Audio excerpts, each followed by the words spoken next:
Hello and welcome to the segment 5. In the last segment we talked about the XLA, so the compiler, right? And in this segment we'll talk about the model interoperability. Interoperability in terms of deploying model. Okay, so in this series of lectures we have seen already how to build the model, how to save the model, right? So in the PyTorch also we have seen, and in this segment also we have seen how to train the model, how to complete the pipeline, data pipeline optimizations, and those things all we talked about. In this segment we will mostly see how to do the model serialization, saving the model in different formats, because when we do the development of the models we do the training and see what is the optimized performance, and we betterment the performance of the model in terms of accuracy and validation loss and other metrics that we see. Now when we try to deploy the model, so that means the model will be, let's say, deployed in mobile application, the model can be deployed in cloud server, right? So based on different target or resource constraint or resource available, so these type of different targets that we have to deploy the machine learning models or AI models. So here we will see the saving of models in different formats, and also the ONNX, which is the Open Neural Network Exchange format, which is useful for going from one framework to another framework easily. Okay, so let's say I want to go, I have trained the model in TensorFlow framework or TF framework, and then we want to go to the PyTorch framework, or let's say I want to save it as a runtime which will be running in my mobile application. So how to do that? And obviously this cross framework model deployment will be essential for the deployment efficiently. So the model serialization says we have trained the model, so saving our trained models architecture, weights and computation graph. So here in this TF framework or in this entire series of segments we have seen the computation graph, right, TF dot function, right? So this particular graph that we have made, how to save that along with the architecture, the weights, and also not only the model itself, but will also enable the deployment, sharing, versioning and cross framework use. So deployment means we can deploy in different targets, as I said, mobile application or let's say for cloud server, how to share these models, how to version these models. And model production is basically the training framework is not equal to the inference framework. So we have trained the model, we see the training pipeline and we see how to enable that for validation, and say the training pipeline that we have dropout and batch normalization, how to switch off those layers in the validation. But inference framework is different, because inference is basically when we deploy the model on a given target and we start using that model for inferencing. Let's say this model is for classification, this model is for prediction, this model is for regression, or whatever the target use is, based on that this inference framework will work. Now the model deployment has several challenges, right? So I have trained the model in Python, so TF or PyTorch I have used, but it should be served in C++, Java or mobile application, right? So this is the cross framework or the transitioning from one framework to another framework, right? So Python model has been trained and I am trying to serve this model in C++ or Java or Kotlin or whatever the particular target is, and then obviously different teams will work. So data scientists will train the model, DevOps engineers will take the model and deploy. So essentially what the deployment engineers see as the model goes, as per the model goes, and different hardwares, obviously, as I said, that whether I am deploying for the cloud GPU training or let's say edge CPU or NPU inference, right? Then the serialization formats are different, because we have TensorFlow and we can save the model, TensorFlow native, rich, then support signatures assets, because signatures also need to be saved, because the computation graphs should enable the signature validation at the time of caching. So ONNX, Open Neural Network Exchange, will enable the cross framework portability, and TensorFlow Lite essentially will be used for mobile or edge devices deployment. And then the torch script will help the PyTorch native serialization. So if we want to have the PyTorch native serialization here, that also we can use. So all in all, we have to efficiently deploy, and while deploying we need to take care of the model that is going to this inference framework. And always we should be, the good practices are to version your models with clear naming and the metadata. So based on your metadata and the model naming conventions, you should version the models and always validate and loaded model before production deployment. So basically we are trying to see in the production what it goes, right. So what does the saved model save? So when we say that we are saving the model, that means what? That means we are saving the complete TF program, this complete TensorFlow program, which is consisting of variables, the weights, the functions, because the functions which have been implemented as graphs, assets. So all these go into the saving of the model, and then the serving signature will also be saved as defining the input and output tensors for inference APIs, because this signature will define the how this will be interacting with the API, which will be standing before the model as the communication, let's say, to the outside world. Now the training state will be also saved, which is basically the optimizer state, the matrices. If we saved the model with full model, so all these things will be saved along with the training state also, because while we train the model, what is the parameter state, the optimizer state at that point of time, so all these things will be saved. And the saved model will be saved in this SavedModel.pb, and so obviously this is the name, and then the computational graph will be also be saving in this function definitions. So all these shared weights, that means the files, the weight files will be consisting of variables, their indexes and the data, that will be saved in these variables directory, and assets will save the auxiliary files, basically the lookup tables, the vocabulary needed by the model. Okay, so the fingerprint.pb will have the hash or integrity verification, because this will be necessary if we want to go for the let's say transferring the model into somewhere else, so that nothing has been changed, will be reflecting to this fingerprint.pb file.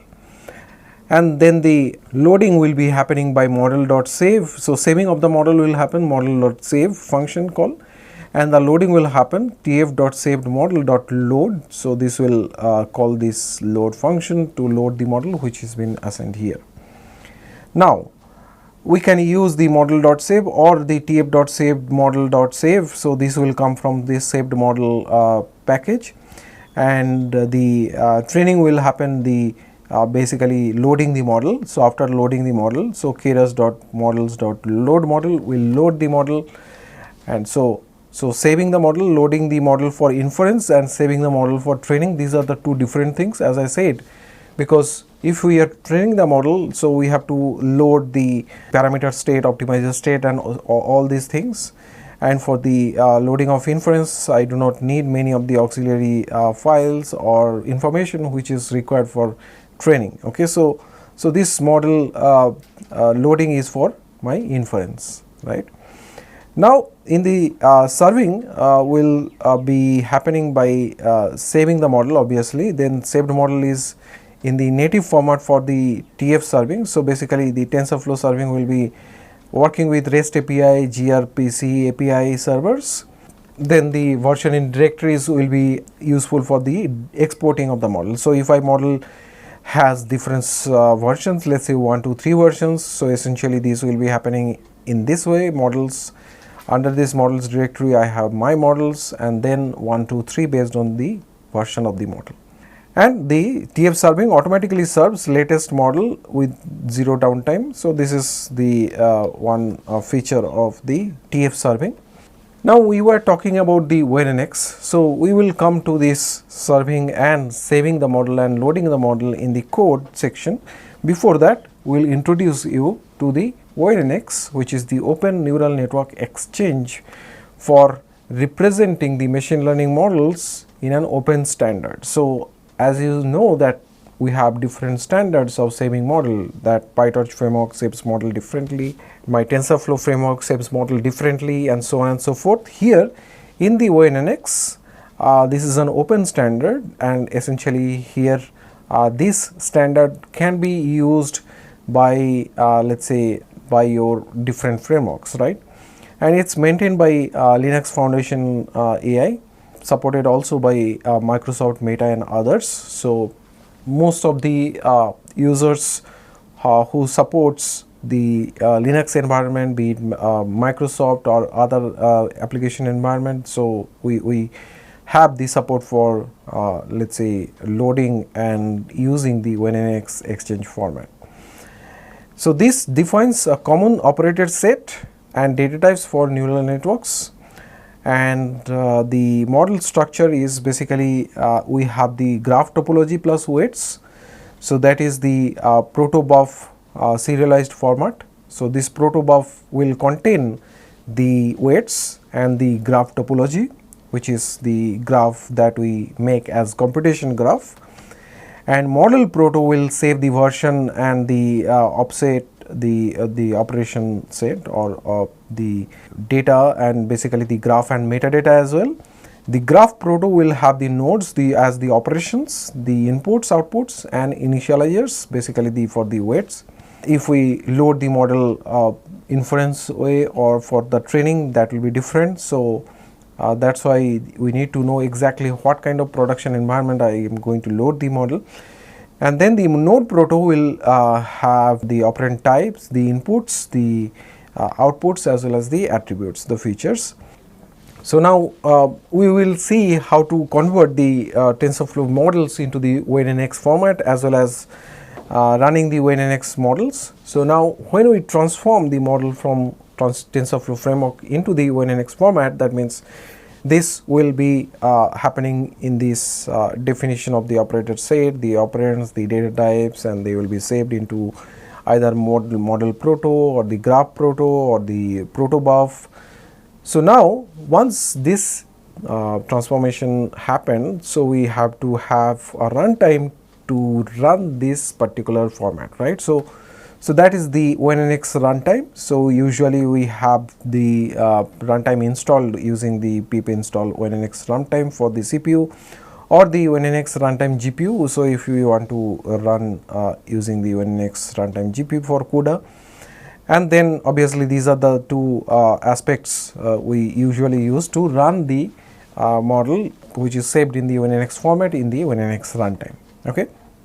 So, we can use this TF saved model when deploying with TensorFlow serving for TFX production pipelines. So, essentially for the inference and the training with zero downtime, and we need full fidelity. So, the custom operations, the training state, the keras configurations that we have done, and we can also save the model using TensorFlow Lite for model conversion for the mobile phone applications. So, this is the saved model to the TensorFlow Lite.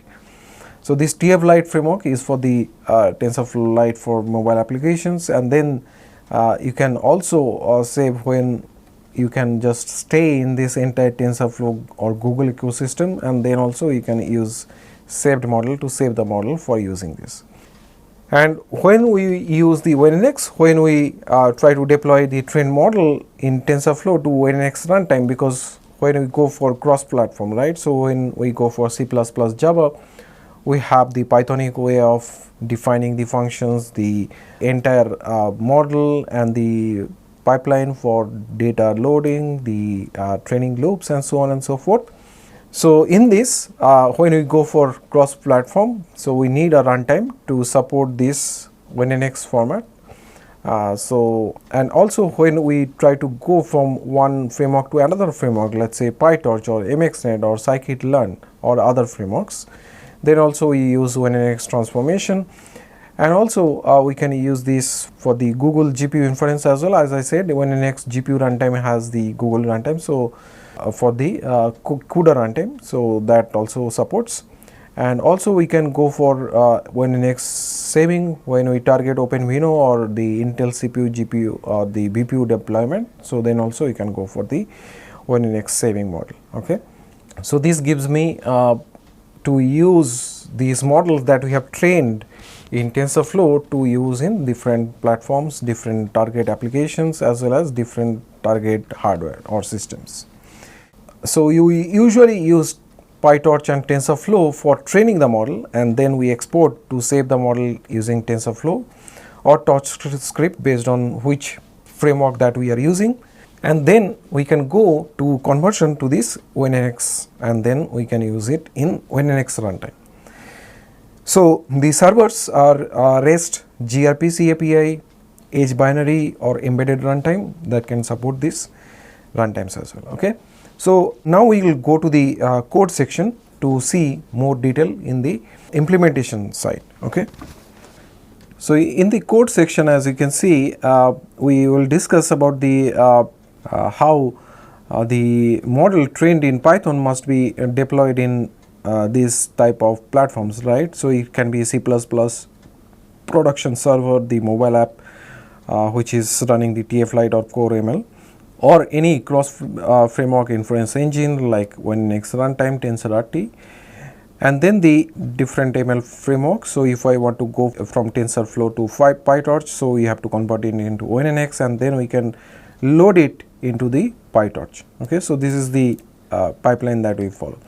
So here is the basic one model of training. So here we have built the demo model. Here you can see the layers. Now the model object has been created, and model or compile will define the optimizer, the loss function, and the matrices.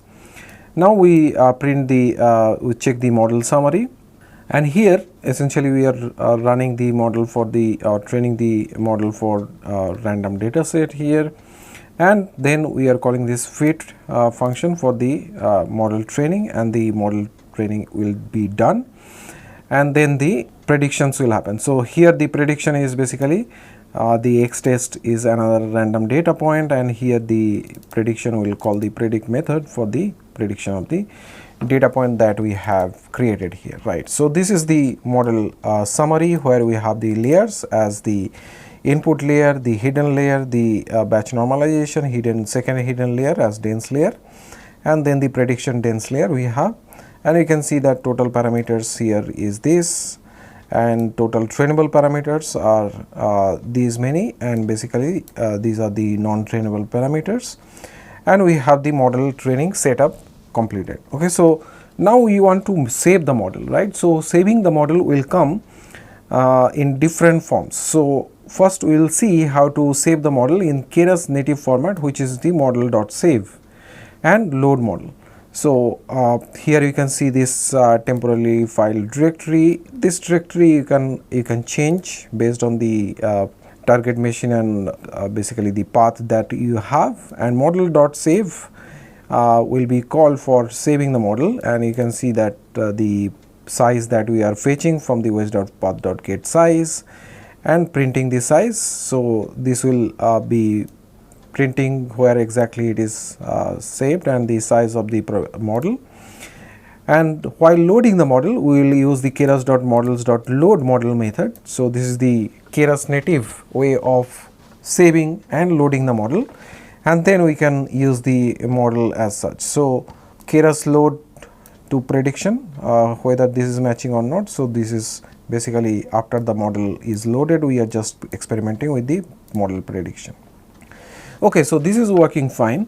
This is the Keras. So if we want to stay in the TensorFlow framework itself, we can just go through this type of model saving. However, we can also use the TF save model, which is the model.export method. So we use the model.export to create a TensorFlow saved model for Now these are the different purposes. So if we want to serve for the REST API or gRPC API, or if we want to go for TF Lite conversion, or if we want to go for the TF to ONNX conversion. So this is the usage of this model.export way of saving models. So here you can see that this is the path, and model.export, we have exported the model in this path. Okay, so saved model directory structure. So just to see the directory structure, you can see that these artifacts have been saved in the saved model. This is the temporary directory, let's say here, and the following endpoints are available. So the endpoints and the output type that we are printing here. So now we can load the model by using tf.savedModel.load method. Okay, obviously you can go through this directory structure, and you can see that saved model, the fingerprint.pb is there, saved model pb is there, and in the variables you have the variable.index and the data. And assets, we do not have any auxiliary files here. So this is the structure that we discussed in the slides as well. Okay. So then after the loading of the model, then we can just test the so the load model has happened into this loaded SM object, and then we are serving this model for the let's say predications. So here we are using the predication for this test data point, and we can see that this matches to the expected data point. So the tf.savedModel.load.serve predictions can be done. So this is the another way of loading the model and serving the model for prediction. So this is the framework for your loading and saving the model using .load and .save into this package of model. Okay. So model.export saving, and tf.savedModel.load is loading the model. Now here we will see a few more custom model saving. So here you can see that another path has been defined here, and we are creating a custom serving function for pre-processing plus inference plus post-processing. So this is the usual pipeline for my inference. Okay, so here we have the pre-processing, the model training equal to false. So basically we are creating this model for inference, and then we are seeing the post-processing. So the Keras way of official exporting path, and then we are tracking the model, then the write has been happened. So this is the usual way of let's say setting the paths, and then we are loading and testing the model. So tf.savedModel.load again, and now here you can see that we can see the signatures also, inference signatures, and these signatures if we want to print in the result. So you can see that in this result we have the class ID, the confidence score, and the probability of the prediction that we have had, and that has been printed here with the custom signature prediction for this particular model that we have saved. Okay. So this is another way of saving the model with custom signature to this custom path, and so you have the different way of saving the model along with the custom signature. Now we want to go towards the transformation from the TensorFlow to the ONNX, because this is the Open Neural Network Exchange, which is basically saving the model as model.ONNX. So essentially the pipeline is model export, then saved model plus the TF to ONNX. So that will go towards the model.ONNX, and then we actually run the ONNX saved model in the ONNX runtime. So this is how the usual pipeline goes, and obviously this is the open format backed by all these major companies which deals with the deployment of AI models. So for this you need the TF to ONNX package, and you can install this package using pip install this TF to ONNX, and we are saving the model by using this ONNX extension for this temporary path. This is the command that we try to run for saving the model. So these are the options, and this is the argument that satisfies these options. And essentially we can run the command using subprocess.run, and essentially this will create this particular path, and then the path will be saving the particular ONNX model. So collecting the TF, this is basically downloading the package, and then the running of conversion this model. So you can see this is the command that we are running, python -m tf2 ONNX.convert. So this is exactly the command that we run, okay, with the options. Then the path and the output is basically your model.ONNX, and total operation set is the 17. So now the ONNX model has been saved successfully with the size of 17.8 KB. Okay, so this is the path where this model.ONNX have been saved. Now you can obviously run this command by manually, or you can run the script or the particular code segment to save this model automatically. So once the ONNX model is saved, you can inspect the model has been saved properly or not by using inspection of this graph. So you can open the package, and basically from this particular path we can load the model by ONNX.load from this path, and then ONNX.checker.check model, we can use the ONNX model which has been loaded can be checked. So basically what is your version, the operation set, the graph nodes, so all these things you can inspect. Also we can inspect the inputs and the outputs, and whatever the operation counts that we have. So here are the model details. So IR version is 8, operation set is 17. So you can see that for add operations, multiplication, matrix multiplication 3, ReLU operation 2. So these are the operation that we have in this model, and basically this is the signature of the graph input and output that we have. So essentially we have successfully converted the model from TensorFlow to the ONNX, and using TF2 ONNX package, and we can actually save the model for later usage and also inspect the model. So here is one such inference time call which will load the inference model. So you can see that this is the path definition, and basically here we are creating a session for the inference, right. So in this we have the operation ONNX path, the operations, and basically the CPU execution provider, since we are executing in CPU by using ONNX runtime. So if you want to create ONNX runtime GPU, you can also do that. And here we are creating the in name and out name, which is the input and output, and the providers. So now the inference will be run by using this particular session object that we have created, and with that we can run using the out name and in name. So basically the data, test data that we want to give from input, and this output will be gathered in out name. So then the obviously the difference, if we want to see how much matching we have done. So basically your session dot run will do the inference for the ONNX model that we have saved. So we have the session ready with input feature, the output is this, and if there is any mismatch in numerical consistency that we have just checked with this.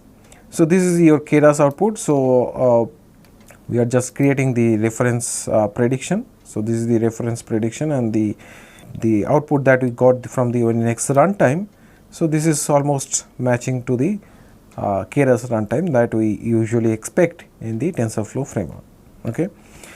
So here is another example for latency benchmarking in the ONNX runtime and Keras runtime. So the usual Keras runtime, so this is the complete code for running, but the you can see that for batch size of 1 single sample, Keras runtime is 5.5 nanosecond. For batch size of 32, we are running using Keras. So this is the Keras runtime for batch size of 32.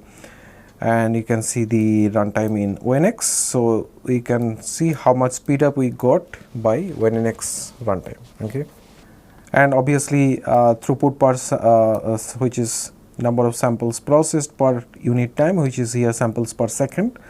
The Keras result and the ONNX result. So the throughput is also increased by order of several orders of magnitude.